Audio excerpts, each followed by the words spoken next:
I'm playful, but I can be serious. It's like a middle way. Everything is a middle way. Everybody's doing their middle way. How much stress, how much relaxation, you choose the middle way. Depends on your desire. That's the tricky word. And aspiration, a dream, that may be not in the brain but much deeper.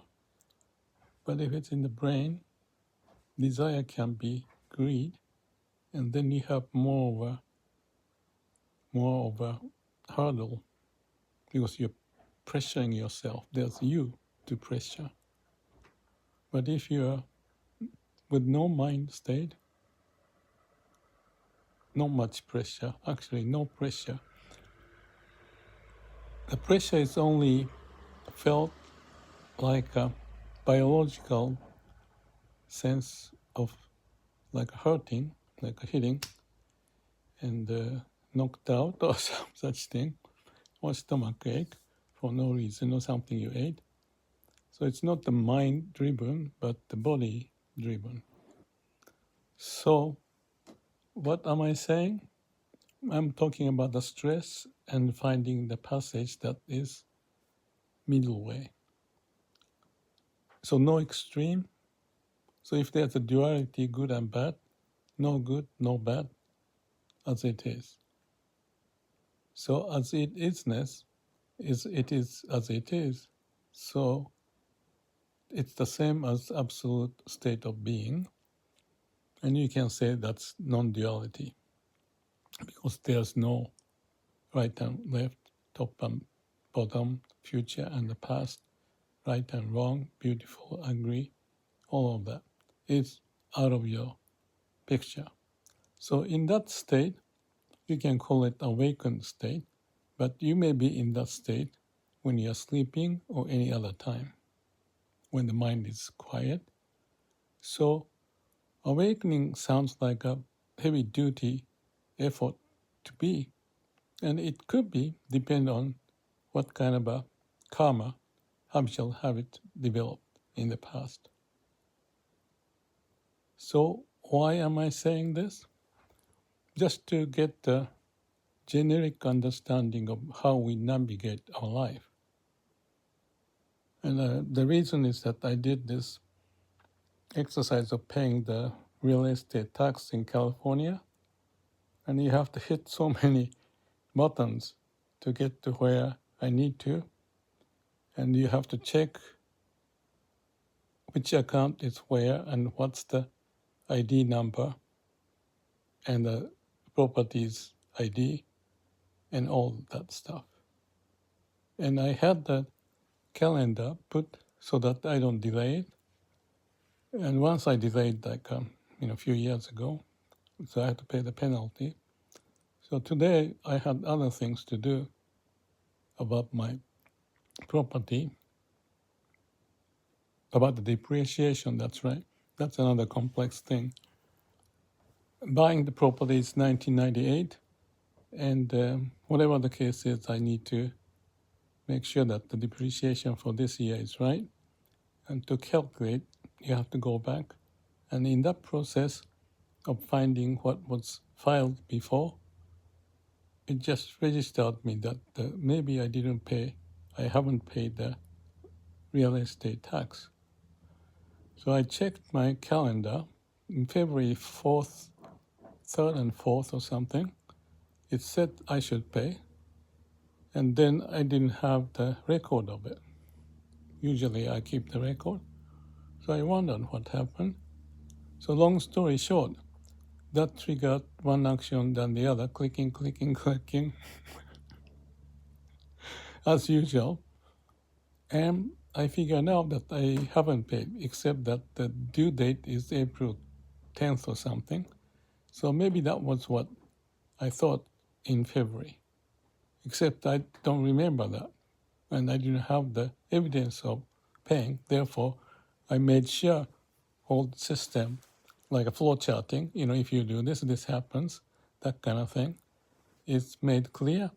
And I have all the record in the past, and in the future there's no difficulty, so that the calendar is set up in such a manner that every year at certain time there's some action to be taken, and when that action is taken, then there's a record of it to be posted at certain document, filing system that I have. So living in New Zealand or California or in Japan or Hawaii make it those transactions a little complex, not just the tax, but health insurance issues, this and that.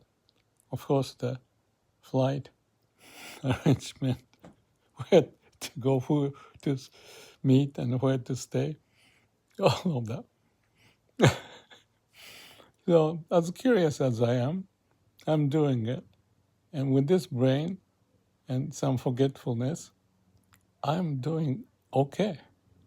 Not super okay, because this one, I almost forgot it. And that's stupid. And the reason for that was that the calendar didn't, calendar had the information, but I didn't follow up. Yeah. And along with it, I was preparing for the tax year right now, and that made me to think about this depreciation, and everything is connected to each other. So the life is complex, is what it is. And back to the story of continuous improvement and continuous awakening and walking on the middle way, not to the too much right or not to the too much left or too much into the future or too much in the past. I mean, I'm just kidding, but be in the moment, except use the brain. So you think forward or reflect on backward, and where we are positioned in financial area, where to go, scheduling, health area, and all this stuff is fairly complex work that we do. So, like if you're listening to this, it sounds like too much to live, and it is too much, like the way I'm living in a way. But because of the fun I have, like diving, and today is just a beautiful day, but I made one day mistake because I was yesterday diving, and it was a little murkier, and I felt like there may be sharks around, so I came back. But today may have been the better day. So anyway, everything is conditioned with each other depending upon different factors to be weighed in and to optimize, so to speak, the passage that you do your best now, as well as capture the past, the lessons learned moving forward, and thinking ahead, what to come and how to prepare. Wow.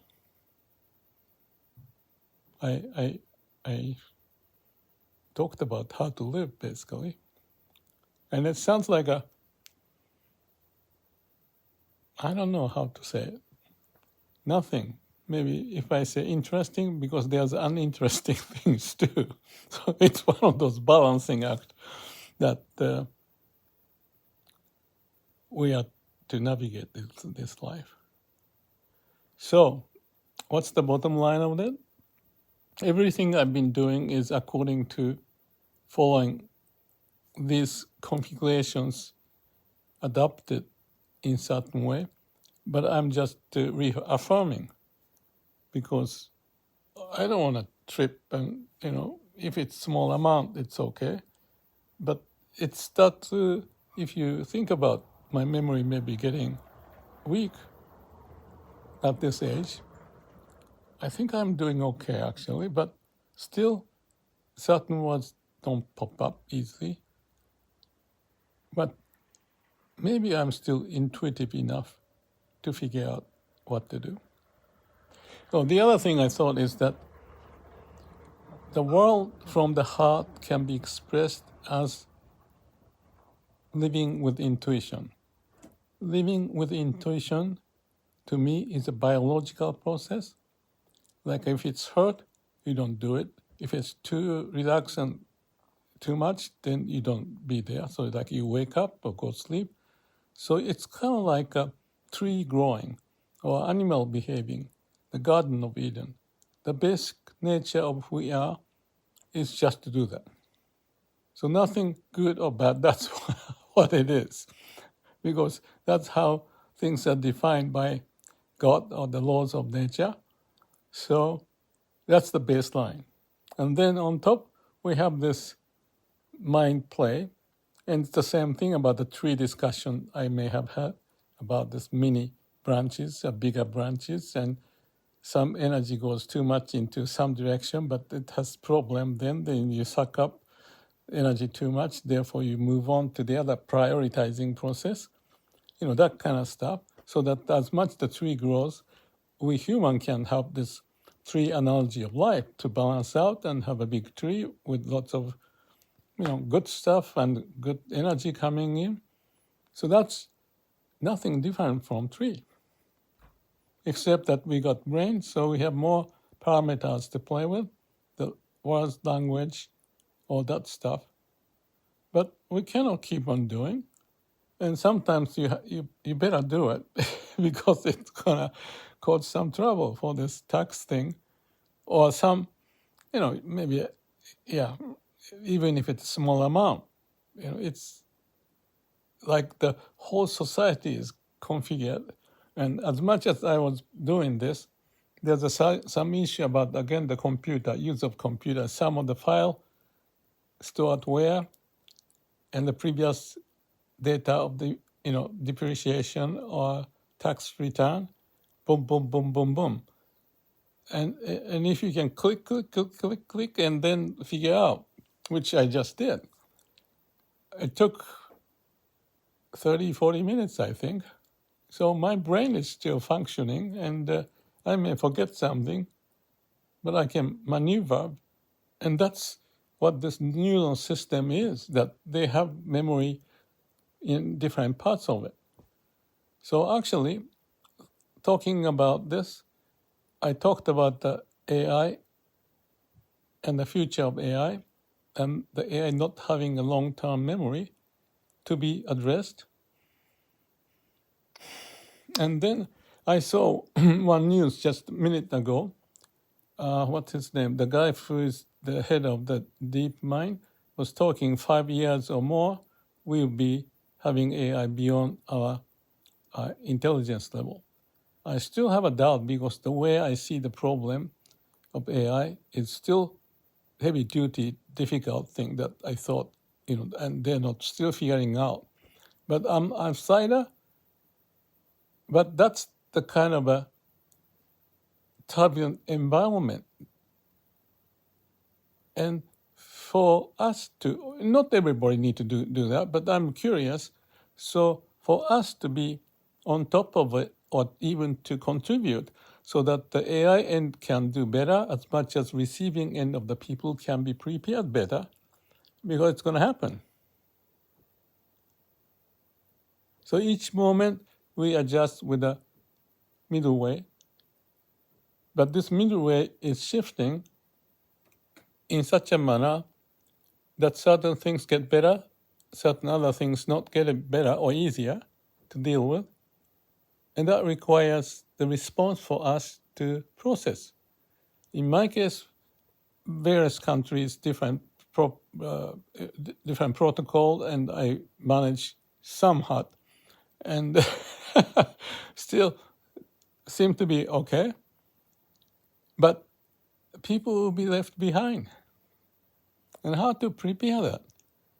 That is the main concern. And that's the reason, one of the main reasons of posting YouTube video is to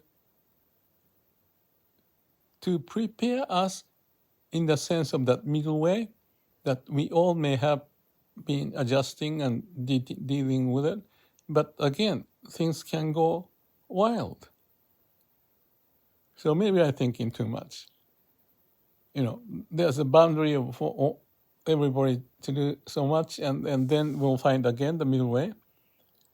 But I guess if I may use the word compassionate sense is what triggers me, because the future is becoming obvious in my eyes, and the technological advancement and the climate change, the political craziness and all that happening. the human being is going through such a difficulty or going to face more difficult situation if we don't have the good sense of how to navigate the life. So again and again, I'm starting to talk more about these issues straightforward, and I have been more relaxed, but I have a little sense of urgency. And if you can accept, I'm going to do it anyway because I see that need. When the world is changing, adapting to it is a stress. And change is caused by the human, and the human's change impacted the technology like AI, and AI change increased the demand in a way of human, although there's a benefit of it. But because of the current situation, for example, smaller number of people get more money, get rich because they use the tools, the brain and AI, to get much farther ahead. And the society as a whole, or the people who are unaware of the technology and what it may be impacting our future, may be, left behind. And that's okay to be left behind because we have a way of managing, and that's the history, but still it could be, more homeless people and all that stuff happening is a society's concern. And politicians understand to some degree, and many not. And the scientists may understand certain area of the science they think about it well, but organizationally they may be a little blind. And the people who are left behind may be happy, but something is changing. They feel uncomfortable and moving around, figuring out, and there's certain interaction of the people going on, following those trends. And because of the habitual pattern that each of us develop, the reaction will be different, sometimes going overboard, and that turbulence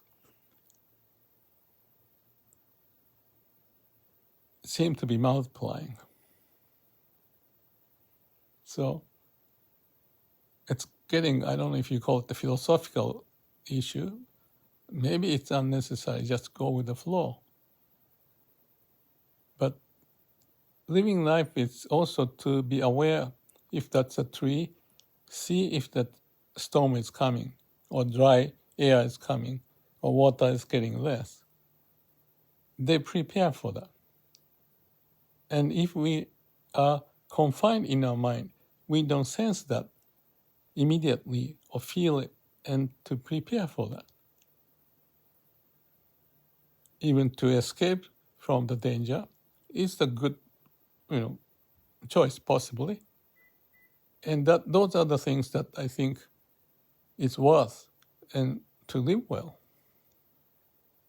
Also thinking about what the best for the future of humanity, that kind of thing. If there's anyone who wants to give a comment, please leave it. And I really appreciate it because that will be the main issue I like to address more straightforward. I feel a need.